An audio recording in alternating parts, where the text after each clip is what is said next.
자, 2주차 네 번째 동영상 한번 시작해 볼게요. 그 전에 우리가 듀얼리티 EMP 문제랑 그 다음에 UMP, EMP 간의 관계, 듀얼리티에 관해 살펴봤는데, 자, 이제 드디어 그 듀얼리티를 이해했으면은, 자, 요 이제 income and substitution effect를 할 수 있어요. 정확하게 이해할 수 있어요. 자, 그래서 아까 그 price change 이제 다시 한번 생각해 볼까요? 이 마스크의 가격이 변했을 때 과연 얼마만큼 보상을 해줘야 되는지요? 그래서 지금 P일 때는요, 마스크의 가격이 P일 때는, 지금 여기 옅은 보라색 선으로 나와 있는 게 버진 라인이고요. 그래가지고 여기서 지금 A점의 요 번드를 선택하는 거죠. 그거의 X축 좌표가 마스크를 얼만큼 소비하는지요. 그래서 요 X스타가 이제 마셜리안 디맨드죠. P, M, 마스크의 가격이 변하기 전에 주어진 소득에 의해서 얼만큼 수요를 할 건지요. 그 다음에 마스크의 가격이 이제 P'으로 이렇게 상승했어요. 그러면 이제 이 버진 라인이 이렇게 안으로 들어오게 되고요. 이제 접하는 점이 이렇게 A점에서 B점으로 이렇게 바뀌게 되죠. 그래서 이 접하는 점의 X축 좌표, X 좌표가요. 이제 X 프라임, 여기 X 스타 프라임이라서 나는데, 이제 요게, 마셜리안 디맨드, P 프라임, M이 되는 거죠. P가 P'을 상승했을 때 과연 마스크를 얼만큼 소비하는지요. 자, 그러면은 이 사람이 예전에 요 유틸리티보다 이제 좀 더 유틸리티의 감소가 있죠. 근데 예전만큼의 웰페어를 누리기 위해서는 최소한의 얼마만큼 보상을 해줘야 되는지 생각해 보면은, 자, 요 이제 U 어퍼바랑 딱 접하는, 그리고 요 짙은 보라색 선과 평행한 요 선을 그려주면 되겠죠. 자, 여기서 이제 요 선이 이제 바로 요 선이요. 요 선이 바로 이제 요 보라색 선과 평행하면서 동시에 요 예전 인디퍼런스 커브랑 딱 접하는 그 직선이 되는데요. 딱 그래가지고 이제 C점에서 접하게 되죠. 그러니까 이 사람한테 예전 인컴은 여기 M이었는데요. 자, 요만큼의 액수를 보존해 주면은 이 사람은 가격이 변한 후에 여전히 예전과 똑같은 유틸리티를 이제 누릴 수 있게 되는 거죠. 자, 요 Y축의 좌표가 뭐냐면은요. 지금 프라이스는 P'으로 변했고 타겟 유틸리티는 U 어퍼바죠. 그래서 이게 E, P, 프라임, U 어퍼바가 돼요. 가격 변화 후에 예전 유틸리티를 달성하기 위해서 최소한의 필요한 지출이요. 그래서 요 둘 간의 차이, 그쵸? 요 둘 간의 차이만큼 이제 보상해주면 되는 거죠. 자, 그래서 요 C점의 X 좌표가 바로 이제 힉시안 디맨드가 되는 거죠. 요 C점의 X 좌표가 XH, P 프라임, U 어퍼바요. 자, 그래가지고 여기서 지금 우리가 A점에서 B점으로 이렇게 이동하는 데 있어서요. 이렇게 두 가지 이펙트로 우리가 분해를 할 수 있어요. 디컴포지션을 할 수 있는데요. 첫 번째는 A점에서 C점으로 변화. 그러니까 여기서 지금 이제 우리가 지금 마스크에 대한 수요만 생각하고 있으니까 X스타에서 XH로 바뀐 거예요. 힉시안 디맨드로 바뀐 거예요. 그쵸? 자, 요거를 우리가 이제 substitution effect라고 불러요. 그러니까 이 substitution effect 그 다음에 자 일단 두 번째 effect를 설명하면은요. 그 다음에 C점에서 B점으로 변화. 자, 요만큼의 변화를 우리가 income effect라고 해요. XH에서 X 스타 프라임으로 바뀐 거예요. 이거 income effect야. 자, 이 substitution effect랑 income effect를 이해하는데 가장 쉬운 방법은 뭐냐면요. 지금 P1 일반적으로 우리가 budget constraint 써주면은요. 자, 이렇게 되죠. 자, 여기서 만약에 P1이 한번 바뀌었다고 해볼까요? 그럼 이 budget 라인만 딱 봤을 때는요. P1만 바뀐 것처럼 보이지만 지금 요걸 P1으로 한번 나눠줄게요. 그럼 나눠준 다음에는 두 가지가 바뀐다는 걸 우리가 알 수가 있죠. 처음에는 상대 가격이 바뀌죠. P1이 올라감으로써 P2 over P1 과연 두 번째 제어가 첫 번째 제어보다 얼마나 더 비싼 건지 덜 비싸지겠죠. P1이 첫 번째 재화의 가격이 상승했으니까요. 그렇죠. 그러니까 두 번째 재화가 상대적으로 싸졌으니까 첫 번째 재화에 대한 수요를 줄이고 두 번째 재화로 스위치하겠죠. 이게 이제 요 P2 over P1, 요 첫 번째 게 바뀜으로써 X1이 얼만큼 감소했는지 요게 나타나는 게 바로 요 substitution effect고 이 substitution effect는 바로 요 힉시안 디맨드랑 관련이 있어요. 그 다음에 이것만 변한 게 아니죠. 자, M over P1이 변했어요. 이건 뭐냐면 M over P1은 뭐냐면은 만약에 얘가 첫 번째 재화만 소비했을 때 과연 얼마만큼 재화를 소비할 수 있는지요. 그걸 나타낸 거죠. 한마디로 이 사람의 purchasing power 또는 구매력이요. 아니면 또는 이 사람의 real income이죠. 한마디로 실질 소득이요. 첫 번째 재화로 평가한 이 사람의 실질 소득이죠. P1이 상승하면서 실질 소득이나 구매력이 이제 감소한 거죠. 이 변화로부터 X1은 이제 만약 첫 번째 재화가 열등제면은 상승할 거고 그 다음에 만약에 normal 굿이면 이제 M over P1 구매력이 떨어졌으니까 감소하겠죠.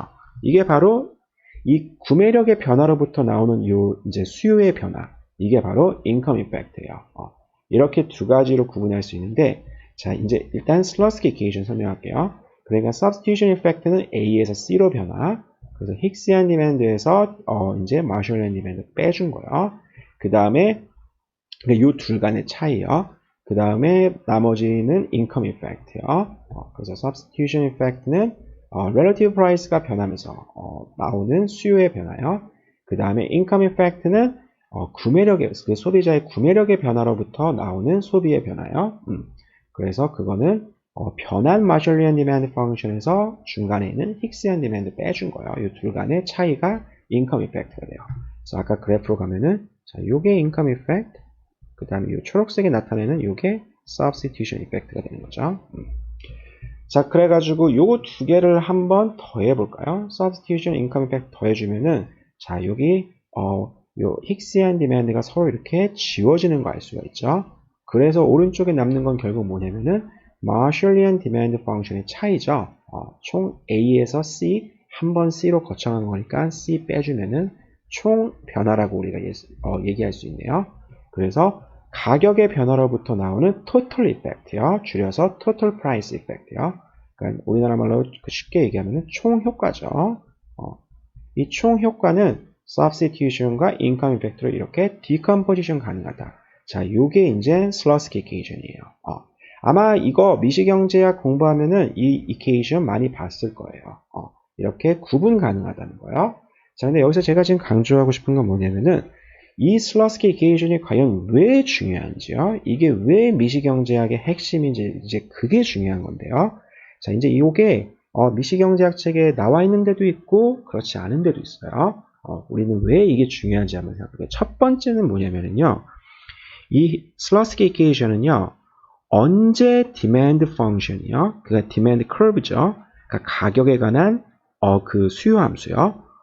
이게 언제 떨어지는지, 가격이 상승하면서 수요가 언제 떨어지는지를 정확하게 우리한테 알려줘요. 자, 일단은 그걸 알기 위해서, 이제 그걸 Law of Demand, 수요의 법칙이라고 하죠. 가격이 상승함으로써요. 가격이 상승하면은 그거에 대한 수요는요, 떨어진다는 거예요. 이게 이제 Law of Demand인데요. 자, 적어도 힉시안 디맨드 펑션은 항상 이 수요의 법칙을 만족해요.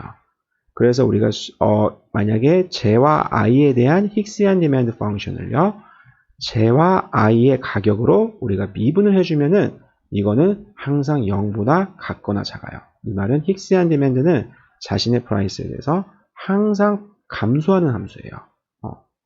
자, 요게 의미하는 건 뭐냐면요. 아까 여기로 돌아볼까요? 요 substitution effect로요.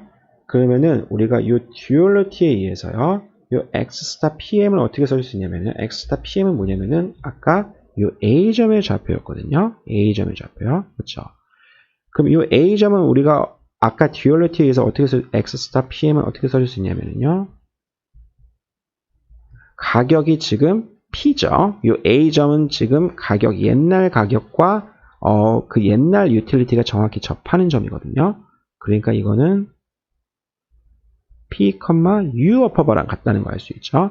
예전 가격으로 U 어퍼바를 최소한의 비용으로 달성하는 데 있어서 과연 X를 얼만큼 소비해야 되냐? 요 힉시안 디맨드만큼 소비해야 된다는 거죠. 그래서 요 X 스타 PM을 우리가 XH P U 어퍼바로 써줄 수가 있어요. 그쵸? substitution effect는 P 프라임 U 어퍼바거든요. 자, 가격이 P에서 P 프라임으로 상승했어요. 근데 이 힉시안 디맨드는 항상 수요의 법칙을 만족하거든요. 그래서 이게 0보다 작다는 걸 알 수 있죠. substitution effect는요, 항상 마이너스예요. 가격이 상승하면은 힉시안 디맨드는 떨어지니까요.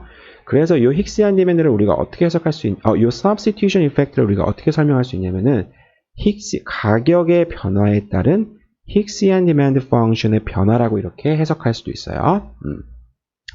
근데 힉시안 디맨드는 로우 디맨드를 만족하기 때문에 항상 감소한다는 거예요.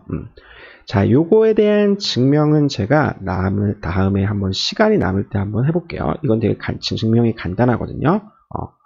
자, 그거에 대한 결과부터 한번 생각해 볼까요? 자, 그래서 substitution effect는 항상 마이너스예요. 근데 슬러스키 이퀘이션에 따르면은요, total effect는 income effect랑 substitution effect를 합친 거거든요. 그러니까 total effect가 0보다 작다는 거는요. 가격이 상승함으로써 total effect가 0보다 작다는 거는 수요의 법칙, Marshallian demand function도 수요의 법칙을 만족한다는 거죠. 근데 substitution effect는 우리가 방금 0보다 작다는 거 알았어요. 항상.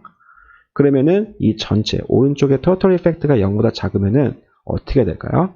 이 income effect도 0보다 작으면 되죠. income effect는 아까 얘기한 것처럼 가격이 상승하면은 구매력이 저하되죠. M over P는 감소하죠. 그렇죠? 그래서 만약에 이 재화가 정상재라고 하면은요, 이 income effect는 구매력이 저하됐으니까 구매력 저하로부터 그 consumption 역시 떨어지면은 normal good이라고 얘기할 수 있죠. 반대로 income effect가 0보다 크면은 우리가 이 재화는 열등재라는 건지 알 수가 있죠. 그래서 만약에 income effect가 마이너스면은 좌변에 있는 substitution, income effect 둘 다, two effect 모두 전부 다 0보다 작네요. 그러니까 total effect도 역시 0보다 작게 되겠죠. 그러니까 Marshallian demand function도 수요의 법칙을 만족하게 돼요.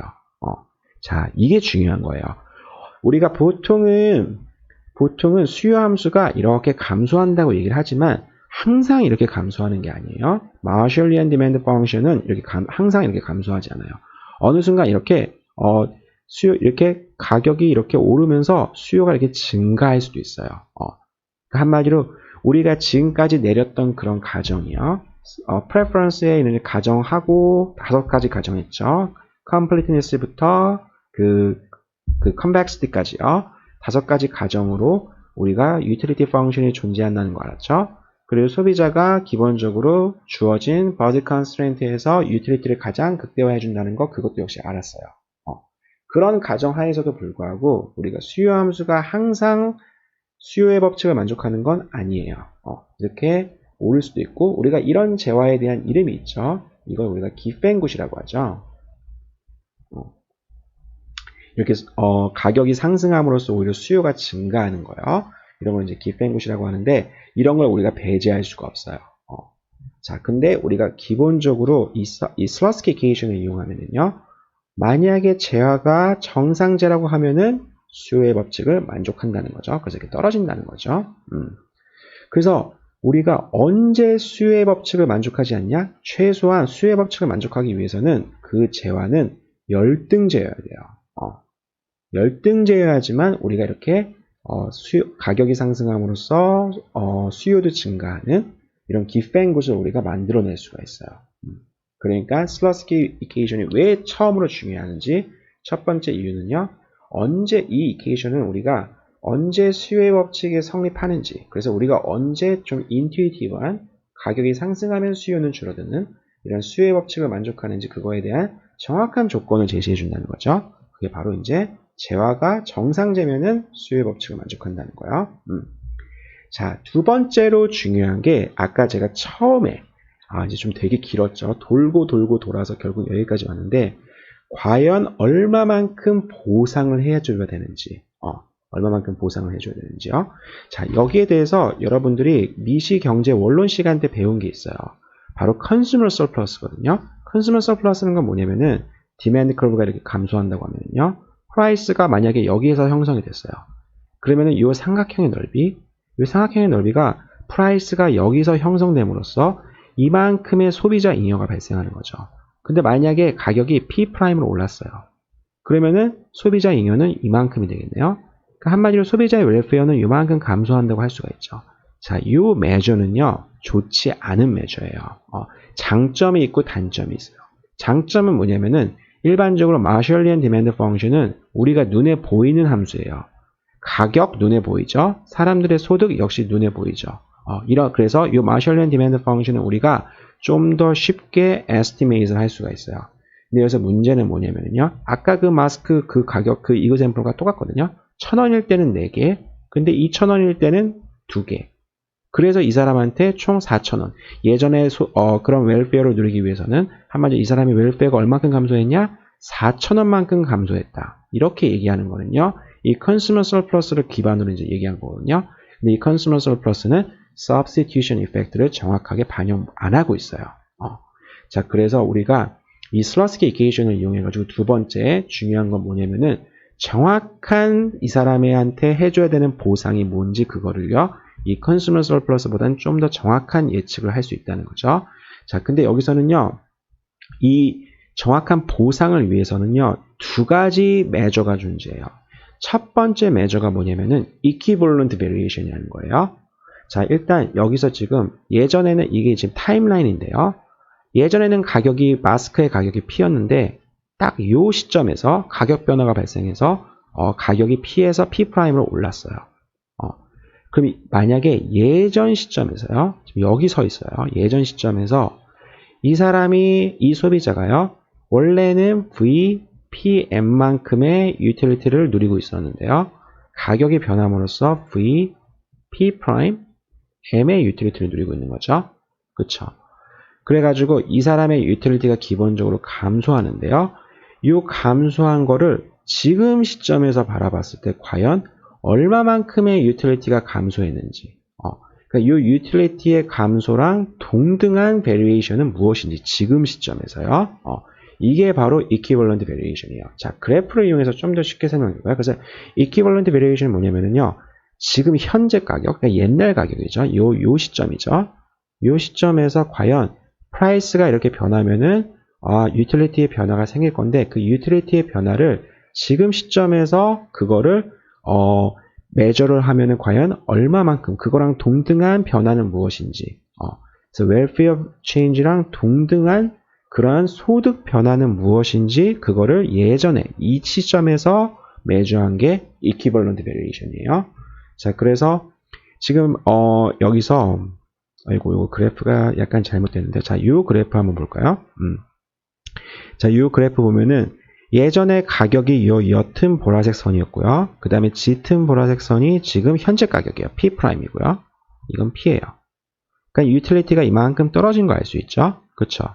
그러니까 이 현재 이 시점에서요, 이 유틸리티 레벨은 U0고요. 이 유틸리티 레벨은요, 이 인디퍼런스 커브의 레벨은 U1이에요. 그러니까 옛날에는 U0만큼의 유틸리티를 누리고 있었는데 가격이 변화하면은 U1만큼 유틸리티가 감소할 걸 알아요. 이렇게 떨어지는 거죠, 이렇게요.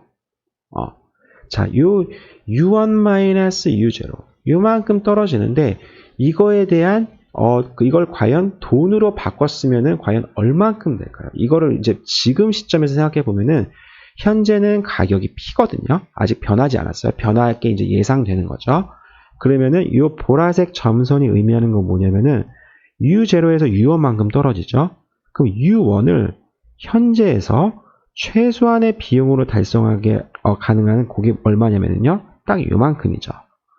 요만큼의 만약에 인컴이 원래는 여기 M이었는데 요만큼의 인컴을 갖고 있으면은요, U1을 달성할 수 있어요. 그쵸? 그러니까 요 Y축의 좌표는 뭐냐면은요, 이 P' U1이 되는 거죠. U1을 P'이 아니고 그냥 P죠. 옛날 가격에서 U1만큼의 유틸리티를 달성하기 위해서 최소 얼마만큼의 돈이 필요한지요. 그쵸? 이게 이제 EPU1이 되는 거죠. 요만큼의 차이가요. 그러니까 이 사람 입장에서는요, 지금, 이렇게 프라이스가 만약 바뀌면은요, 자신의 인컴이 M에서 이만큼 떨어지겠구나.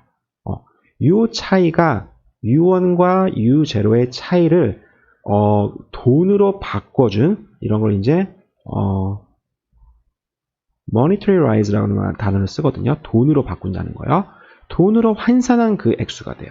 그래서 이 V는요, 뭐가 되냐면은 M-2 P, U1이 되는 거예요. 유틸리티가 U0에서 U1만큼 이제 하락하게 될 건데요. 그거를 현재 그 베이스로 해가지고요. 현재 가격으로 U1을 달성하는데 최소한 들어가는 비용은 얼마인지, 그러면은 자신의 인컴에서, 현재 인컴에서, 내가 이만큼의 인컴이 결국엔 떨어지겠구나. 요게 바로 equivalent variation이에요. 자, 그 다음에 두 번째로 나오는 게 이제 바로, 거기서 equivalent variation은 요거랑 요 두 좌표 간의 차이요. 그 다음에 두 번째로 나오는 variation은 뭐냐면은 compensating variation이라고 해가지고, 아까는 여기서 바라본 거죠. 이제는 어디서 바라본 거냐면은 가격이 변하고 나서예요. 가격이 변하고 나서 과연 이 사람한테, 아까는 U0였고 지금은 U1인데요. 유틸리티 레벨이요. 과연 U0만큼의 예전의 웰페어를 누리게 하기 위해서는 이 사람한테 최소 얼만큼 보상을 해줘야 되는지요. 얼만큼 보상을 해줘야 되는지, 그거에 관한 퀘스천인데요. 자, 그게 바로 compensating variation이에요. 그러니까 이거는 아까 equivalent variation과 가장 큰 차이점이 뭐냐면은 현재 가격이 변한 시점에서 이 사람이 웰페어 체인지를, 우리가 웰페어가 이제 기본적으로 떨어졌죠. 그 떨어진 거를 과연 이 사람이 예전의 유틸리티 레벨을 돌아가기 위해서는 최소 얼마만큼을 보상해 줘야 되는지요. 그게 바로 이제 compensating variation이에요. 그러니까 이거는 이제 어떻게 표시가 되냐면은 가격이 이제 P'을 변했으니까 이 짙은 보라색 선과 평행한 요게 되는 거죠. 그쵸? 자, 그래서 여기서 이제 우리가 substitution income effect가 나오는 건데요. 자, 그리고 힉시안 디맨드요. 이게 이제 힉시안 디맨드라고 얘기했죠.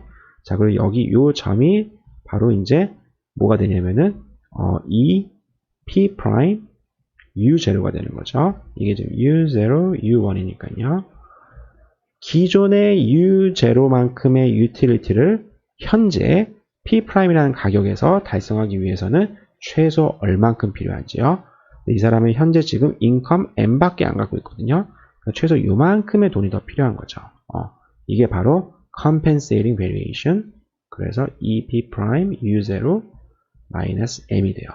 이만큼의 돈을 보상해 주면은 결국 이 사람이 예전의 웰페어를 그대로 누릴 수 있다는 거죠. 자, 그러면은 아까 여기로 돌아가서 우리가 지금 EV로 바라본 건, EV로 계산한 건 뭐냐면은 현재 시점에서 유틸리티가 U0에서 U1만큼 떨어질 건데 그거랑 동등한 액수는 과연 무엇인지, 이 웰페어의 이 차이가 이렇게 감소가 될 건데 그 감소를 우리가 모니터라이즈 시키면은 과연 그거랑 동등한 액수는 얼마인지, 그게 EV고요. 그 다음에 compensating variation은 이제 가격이 바뀌고 나서 이 사람이 과연 예전만큼 유틸리티를 누리게 하기 위해서는 얼마만큼 추가적으로 보상을 해줘야 되는지, 그게 CV죠. EV랑 CV는 기본적으로 차이가 있어요. 왜냐? EV는 과거 시점에서 바라본 거고 가격이 변하기 전에, CV는 가격이 변하고 나서 바라본 거예요. 참고로 이거를 CV, EV를 쉽게 이해할 수 있는 방법은 뭐냐면요. 보통 compensation은, 보상은 가격이 변하고 나서 주어지게 되죠. 그래서 이렇게 가격이 변하고 나서 이 시점에서 U0를 누리기 위해서 얼마만큼 추가적인 보상을 해줘야 되냐? 이게 compensating variation이라는 거죠.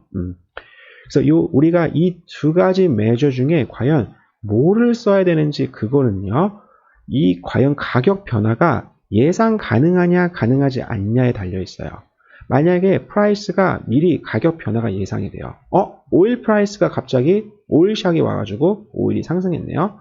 그러면 오일을 기본적으로 쓰고 있는 모든 재화의 가격 상승, 휘발유부터 시작해서 예상할 수 있죠. 그래서 가격이 변하기 전에 이 소비자한테 어느 정도 보상을 해주고 싶어요. 그럴 때는 우리가 equivalent variation을 사용하는 거고, 이렇게 코비드-19처럼 아니면은 이런 자연재해처럼 가격 변화가 예상도 못하게 찾아왔어요. 그러니까 이미 벌써 P 프라임이 변한 거죠. 그럼 이 시점에서 소비자들한테 정부 입장에서 얼마만큼 보상해줘야 되냐? 이게 바로 compensating variation이에요. 자, 그래가지고 우리가 이 우리가 슬러시피케이션을 이해하기 위해서 이 힉시안 디맨드랑 익스펜디처 펑션 이 두 가지 끄집어냈죠. 자, 그래서 이 슬러시피케이션이 왜 중요하냐? 이 슬러시피케이션을 기본으로 한 이 힉시안 디맨드 익스펜디처 펑션 이게 왜 중요하는지 두 번째 이유는 과연 이렇게 소비자의 이렇게 프라이스 체인지가 발생했을 때 과연 얼마만큼의 정확한 보상을 해줘야 되냐. 예전 컨슈머 서플러스가 변하는 거는 substitution 이펙트를 정확하게 반영하고 있지 않다는 거죠. 그래가지고 우리가 이렇게 compensating variation, equivalent variation 좀 더 정확한 메저를 우리가 구하기 위해서 이렇게 슬러시피케이션이 필요하다는 거야. 두 번째 이유.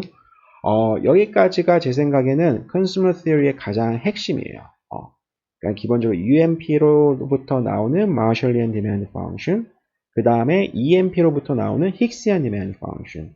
그 둘 간에는 서로 밀접한 관련이 있다. Duality 나오고요.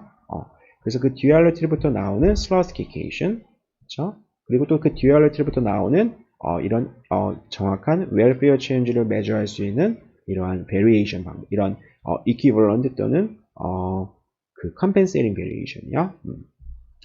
자, 그래서 지금 한 가지 어플리케이션이 이제 이 슬라이드에 남긴 했는데요. 이 Price Income Elasticity 이거 나오는데, 이거 간단하게 설명할까요? 이거는 지금 Elasticity 이거는 여러분 알고 있죠? Percentage Change라는 거요. 그래가지고 Percentage Change라는 건 기본적으로 지금 분모에다가 예를 들어서 가격 탄력성 얘기하면은 분모에다가는 그 수요에 대한 percentage change 놔두고요. 그러니까 델타 x over x죠. 그 다음에 분모에다가는 델타 p over p 놔두고요. 그렇죠.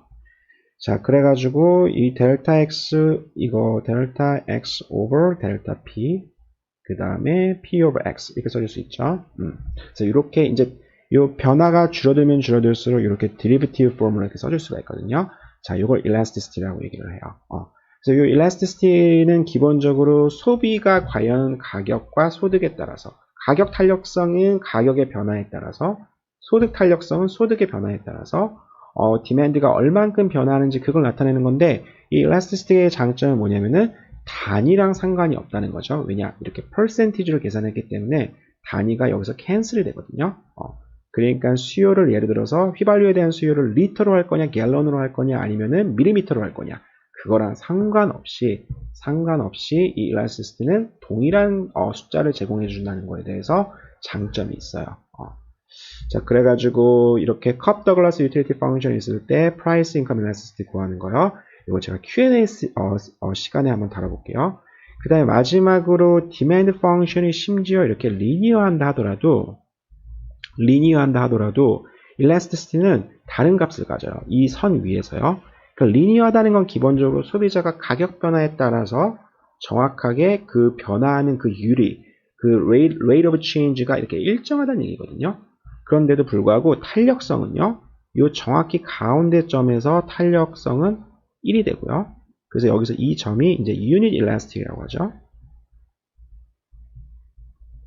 그 다음에 여기서는 엡실론이 이 탄력성이 1보다 커요. 1보다 크면 우리가 이제 elastic이라고 얘기하거든요. 그 다음에 이 가운데 점보다 아래에 있는 이런 점에서는요, elasticity가 1보다 작아요. 그래서 이거를 inelastic, 비탄력적인 그렇게 얘기하거든요. 이렇게 이 선을 움직이면서도 불구하고, 그러니까 rate of change가 이렇게 일정한데, demand curve로 봤을 때 이렇게 일정한데도 불구하고 탄력성은 이렇게 다른 값을 가져요. 자, 이게 왜 그럴까요?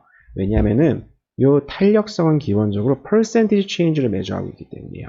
그러니까 한마디로 가격이 1% 떨어졌을 때 수요가 몇 프로 떨어지는지를 매주하는 게 탄력성이거든요. 근데 지금 여기 높은 데서 보면은요, 여기선 지금 가격이 엄청 높죠. 가격이 1 million이에요. 1 million의 1%는요, 1 million의 1%는 지금 10,000죠. 만이죠, 만이요. 가격이 10,000불 떨어진 거예요. 그러니까 엄청난 가격이 떨어진 거 알 수 있죠. 그쵸? 그러니까 소비의 변화가 되게 심하겠죠.